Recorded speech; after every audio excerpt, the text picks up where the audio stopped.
Assalomu alaykum, Xorazmning arzonda sizlarga Matiz'ni pulini Captiva qo'yib berishmi? Og'alar mashina dushuna qarang, sassenalari yaxshi ekan, motor ходовой tok yo'li hech yerinde ish yo'q.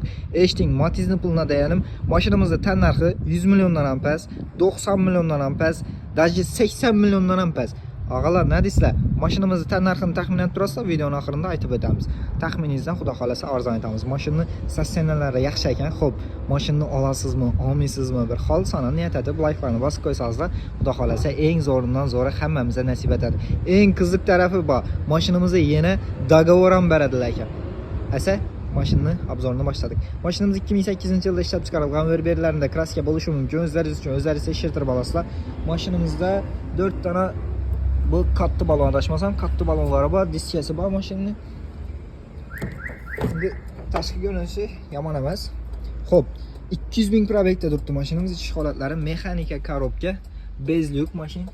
Ichish holatlari endi o'zlaringiz uchun o'zlaringiz saqlatib berasizlar, xudo xolasa. Mashina yurib turibdi, motor ходовой tok yo'li hech yerda ish yo'q ekan. Avto holatlaridan uning strashniy yo'q. Nima desam bo'ladi? Buklanib yotgan yo vakuumlik joylar ham yo'q to'g'ri. Xo'p, Xorazmning arzonda shu mashinamizni hazzat paydo ishlaringiz uchun to'g'ri egadan topib qo'yibman. Ya'ni mashinaning tan narxi 73 million so'm.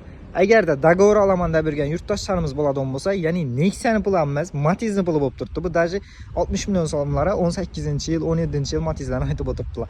Xo'p, 73 million so'm mashinamizning narx puli beramiz. Mo'sh narx pul bilan bo'lsa, yana ustunda yana kelishadigan yeri bo'lishi mumkin. Shuning uchun videoga like bosib qo'yasizlar, bizning Telegram kanaliga obuna bo'lib qo'yasizlar, xudo xolasa kunini 10-15 tana mashina tashlab turibdi. Bemalol o'tib o'zingiz yoqqan mashinalarni xarid etib kelsangizlar bo'ladi.